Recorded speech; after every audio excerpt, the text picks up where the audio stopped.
갈등을 기회로 바꾸는 법은 어, 갈등이란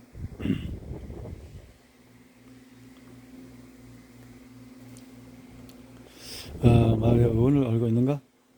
갈등이란 한 가지로 칙과 등나무 갈등.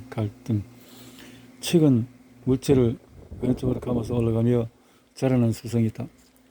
반대로 등나무는 물체를 오른쪽으로 감아서 올라가는 자란다. 그래서 칙과 등나무를 한 자리에 심어 놓으면 서로 꼬여서 풀 수 없게 된다. 즉 자기 방향만 고집해서 엉겨버리는 것이다. 갈등이다. 그렇구나.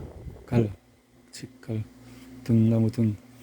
영어로 갈등은 컨과 플렉트가 합쳐진 것이다. 이는 서로 때리다라는 뜻을 가지고 있다. 이렇게 우리가 흔히 접하는 갈등을 어원으로 해석해보면 흥미로운 깨달음을 준다. 왼쪽이나 오른쪽에 옳고 그런 것은 없다. 그저 자신의 방향만이 옳다고 주장할 때에 서로 부딪히게 되고 이것이 물리적으로 정서적으로 상처를 주는 것이 갈등의 양상이다. 갈등 양상과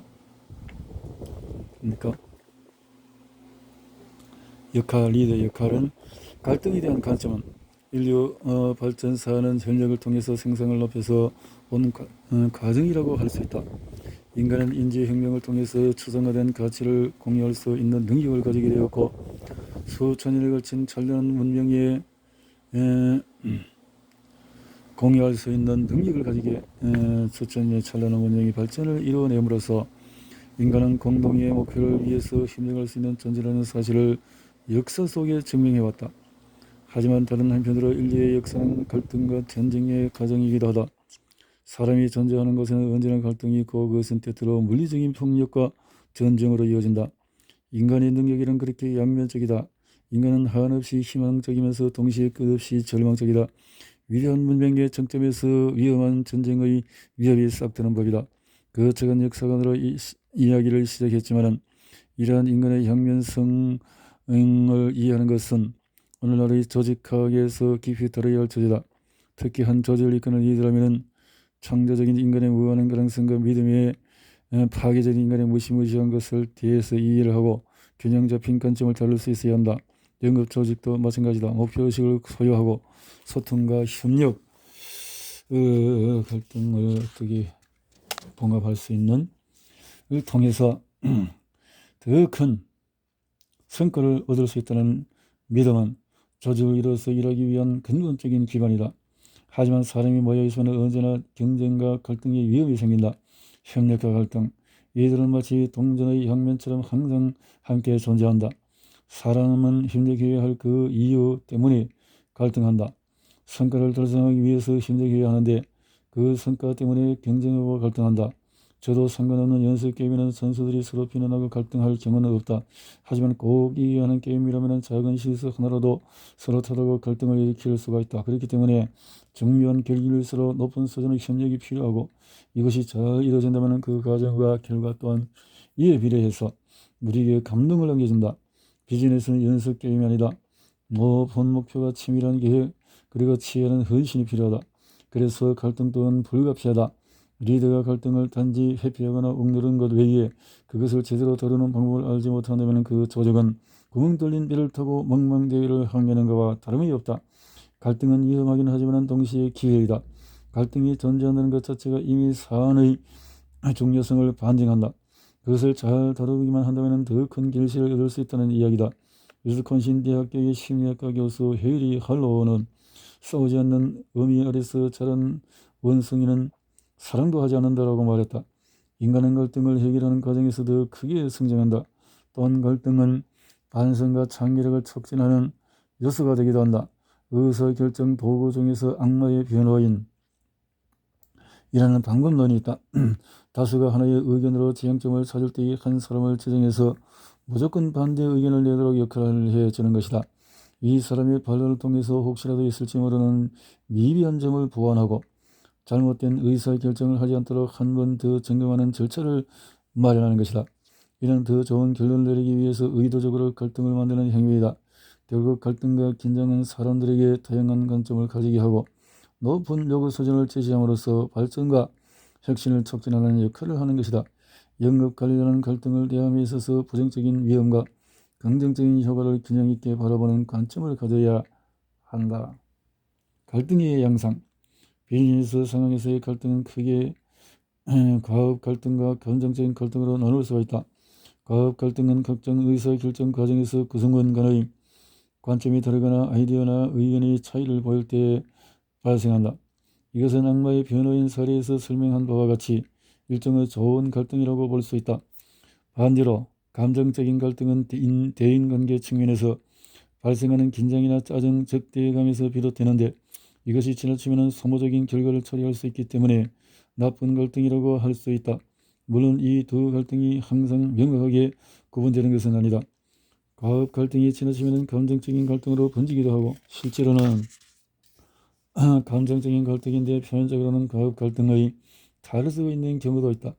중요한 점은 갈등에는 이 두 가지 측면이 존재하고 이를 구분해서 접근하면 생산적인 방향으로 갈등을 전환할 수 있다는 것이다. 갈등이 언제나 나쁜 것만은 아니다. 핵심은 이것이다. 영업 조직에서의 갈등은 세 종류의 관계에서 발생한다. 첫 번째, 조직 내부의 갈등. 협업이 필요한 경우 서로 성향과 의견의 갈등, 때로는 영업권 분쟁이 발생한다. 지역별로, 업종별로 회사마다 영업구역을 구분하는 방식이 다를 수 있지만 실적이 중요한 영업부서 조직에서 이 부분은 매우 민감하다. 한 담당자가 지인을 통해서 영업 기회를 얻었는데 다른 담당자가 이미 영업을 계획하고 접근하고 있던 기업의 고객인 경우 서로 의견 조정이 되지 않고 갈등하게 되는 경우가 흔하게 발생한다.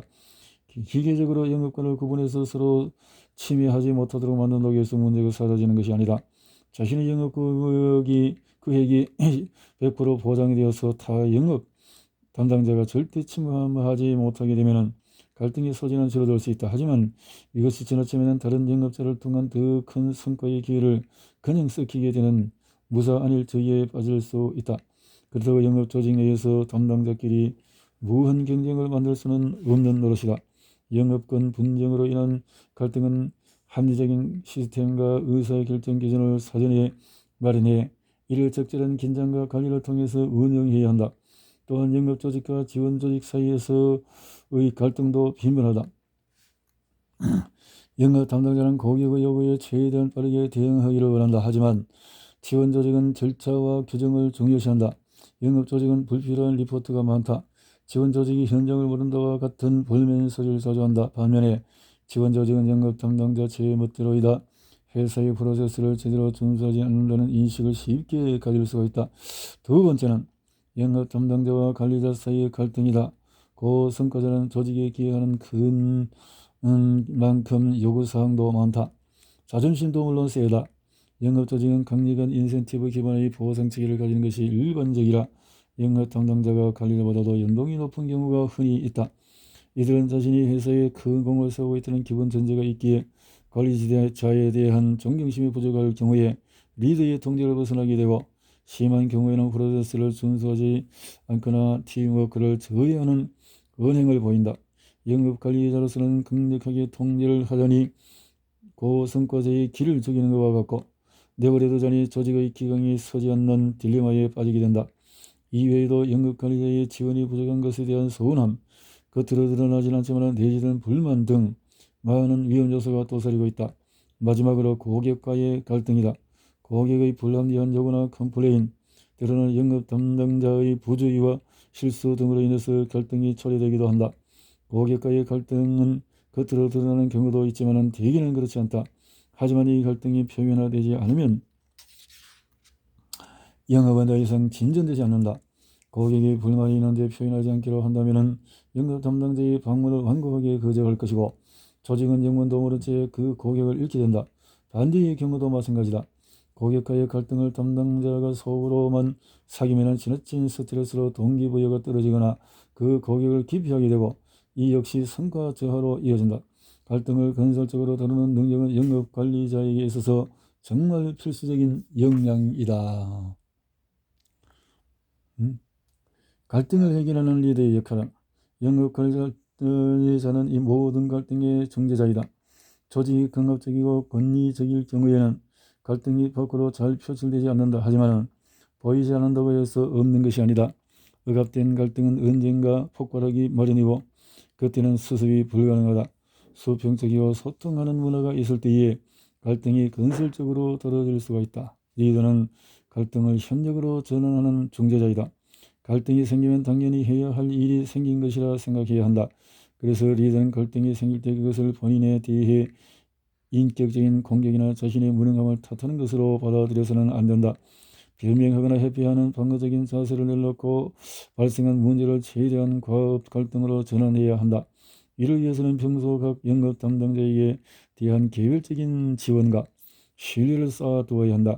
사람은 옳은 사람의 말을 듣는 것이 아니라 자기가 좋아하는 사람의 말을 듣는 법이다. 이 책에서 계속 다루고 있는 가을의 인간관계 원칙의 꾸준한 실천이 리더가 갈등 정제자 역할을 수행할 수 있게 기초 체력을 만들어 줄 것이다. 갈등관리 프로세스. 자, 갈등관리의 프로세스는 갈등 사이클. 지금부터 본격적으로 갈등 관리를 위한 리더십 스킬을 살펴보겠다. 갈등을 제대로 다루기 위해서는 갈등의 사이클을 잘 이해해야 한다. 갈등 사이클이란 갈등이 일어날 만한 사건을 대할 때에 나타난 사람들의 반응 양상을 체계적으로 정리한 것이다. 이 사이클을 살펴봄으로써 갈등이 일어나는 지점을 파악할 수가 있고 이 해결의 실마리도 도출할 수 있다. 건축학 개론에서 2012년 개봉해서 많은 사랑을 받은 첫사랑을 소재로 한 영화이다. 남자 주인공 승민은 가난한 환경에서도 열심히 공부하는 건축학과 학생인데 여자 주인공 서연을 만나서 좋아하는 마음을 가지게 된다. 어느 날 승민은 좋아하는 마음을 고백하기 위해서 서연의 집 앞에서 선물을 들고 기다린다. 그러다가 술에 취해서 서연이 웬 남자 선비의 부축을 받으며 집으로 들어가는 장면을 목격한다. 갈등 사이클의 첫 단계인 사건이 발생한 것이다. 여기에서 사건은 여인 주인공 서연의 술에 취해서 남자 선비의 부축을 받으며 집으로 들어갔다는 사실이다. 갈등 사이클은 사건, 해석, 감정적인 반응, 신체적 반응, 태도적 반응, 영향, 사건, 사이클이다. 문제는 그 다음부터 발생한다. 이 장면을 목격한 승민은 서연이 그 선비와 사귄다고 생각하게 된다. 두 번째 단계가 바로 해석인데 이것은 사건에 대한 나의 관점과 생각이다. 사건은 그 자체로 객관적이지만 그 사건을 해석하는 것은 주관적이다. 뒤에 나오는 대사와 장면을 통해서 추측해 보건대 아마도 승민은 서연이 자신이 가난하기 때문에 부정이 선비를 좋아하는 것이라고 해석한 것 같다. 결국 오해는 이 잘못된 해석에서 발생한 것이다. 다음 장면에서 관객은 남자 주인공의 당황하고 분노한 표정을 볼 수 있다. 화가 나고 분한 감정이 든 것이다. 바로 감정적인 반응이다. 그리고 준비한 선물을 쓰레기통에 넣어버리고 벽을 발로 차기도 한다. 심장은 쿵쾅쿵쾅 뛴다. 신체적 반응이 나타나는 것이다. 다음 날부터 승민은 학교에서 서연을 만나도 아는 척하지 않고 쌀쌀맞게 대하기 시작한다. 다시는 아는 척도 하지 않고 관계를 완전히 끊기로 결심한 것이다. 이것이 바로 태도적인 반응이다. 사건에 대한 해석과 그로 인한 감정 때문에 자신의 입장을 결정한 것이다. 그 결과 두 주인공은 10년이 넘는 세월 동안에 오해를 풀지 못한 채 관계가 멀어지는 결과가 되었다. 바로 갈등 사이클의 마지막 단계인 영향이 발생한 것이다. 그 갈등의 대가는 참으로 컸다. 그리고 그 결과로 인해서 세월이 지나서 또 다른 사건이 이어지게 된다. 이 안타까운 이야기의 결말이 궁금한 분들은 영화를 찾아보기를 바란다. 요약하자면 갈등은 먼저 사건이 일어나고 이것을 주관적으로 해석함으로써 감정적인 반응과 신체적인 반응이 나타나고 그로 인해서 상대를 대하는 태도가 결정되어지고 그 결과로 어떤 영향을 발정시키며 이것이 또 다른 사건으로 연결되는 사이클이라고 정리할 수가 있다. 갈등을 다루기 위해서는 우선 갈등 사이클에 비추어서 그 갈등의 실체가 무엇인지 파악해야 한다. 대부분의 문제는 갈등 사이클의 각 단계가 아무런 조치 없이 다음 단계로 바로 진행되는 데서 발생한다. 사건이 일어나더라도 그것을 근본적으로 해석하기 전에 소통을 하면 잘못된 해석을 방지할 수 있다. 상대가 회의 시간에 다른 의견을 내는 것은 사건이다. 이를 두고 저 사람이 나를 무시해서 이런 말을 한다고 생각하는 것은 나의 해석이다. 감정적이고 신체적인 반응이 나타날 때 이를 조절하기만 해도 갈등을 풀 수가 있다. 서로의 서운한 감정을 솔직하게 소통하고 공감하는 것만으로도 갈등이 풀리는 경우를 우리는 무수히 봐왔다. 화가 날 때 심호흡을 하거나 그 순간을 참고 나서 이야기만 나누어도 한결 쉽게 문제가 풀리기도 한다. 신체적인 반응을 조절함으로써 갈등을 해결하는 것이다. 그리고 설사 좋지 않은 감정과 신체 반응이 생겼다고 해서 이것이 상대에 대한 부정적인 태도로 바로 연결되는 것은 또 다른 문제이다. 이 문제는 갈등 사이클이 어떤 양상으로 전개되어 발생했는가, 그리고 어떤 부분의 고리를 끊어야 하는가, 이것이 중재로서의 관리자가 가져야 할 갈등에 대한 해결 전략이다. 해결 전략이다. 쟁점을 통제하고 대안을 도출하라. 갈등 사이클을 통해서 갈등의 양상을 파악했다면 이제 더 깊은 대화와 소통을 통해서 그 문제를 풀어나가야 한다. 물론 영업관리자가 심리상담가는 아니다. 어떤 갈등은 이미 감정의 거울이 깊어져서 영업관리자가 해결해 줄 수 없는 경우도 있다. 그렇지만 적어도 몇 가지의 지식과 체크리스트를 염두에 두고 갈등 상황을 다룬다면 조직의 관리자로서 보다 필요한 역할을 감당할 수가 있다. 갈등을 다룰 때는 먼저 긍정적인 태도와 사전 준비가 필요하다. 갈등에는 긍정적인 측면이 있다는 것을 이미 언급했다. 갈등이 반드시 나쁜 것은 아니다. 이것이 기회가 될 수 있다는 생각이 문제 해결의 첫 시작이 되어야 한다. 사전 준비에서는 갈등 사이클에 비추어서 이 문제의 전개 양상이 어떤지 점검해 봐야 한다. 많은 경우에 갈등은 사건에 대한 잘못된 해석에서 비롯된다. 그런 점을 성찰함으로써 갈등을 다루는 대화를 보다 건설적으로 이끌어갈 수가 있다. 이왕이면 편안한 장소에서 1대1로 대화를 나누는 것이 좋다. 만약 관리자 자신이 갈등의 당사자라면 힘들기는 하겠지만 명확한 자기인식을 위해서 노력해야 한다. 내 감정이 무엇인가, 내가 왜 서운함을 느끼는가, 이런 질문을 통해서 자신의 마음을 잘 살펴야 한다. 그리고 문제를 논의할 때 서로에게 이익이 될 수 있는 방법이 무엇일까를 질문해 보기 바란다. 이 말을 꺼내기가 쉽지 않겠지만 바로 이 질문이 감정적인 갈등이 매몰되지 않고 과업 갈등의 관점으로 사안을 바라보게 하는 전환점이 된다. 가장 핵심이 되는 부분은 사안 중심의 쟁점 통제와 대안 도출이다. 모든 것을 잘하거나 모든 것을 잘못하는 사람은 없다. 많은 일들 가운데서 어떤 것이 문제가 되는지 사안을 좁혀가는 것이 핵심이다. 복합적인 것을 한꺼번에 다루기보다는 갈등 사이클을 참고로 하여서 작은 단위의 문제로 쪼개서 이야기를 나누는 것이 쟁점 통제이다.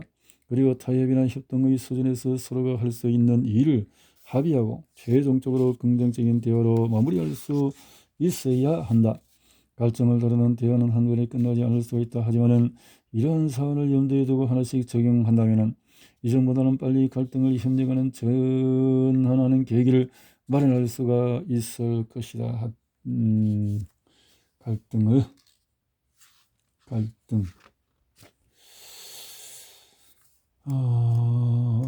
이렇게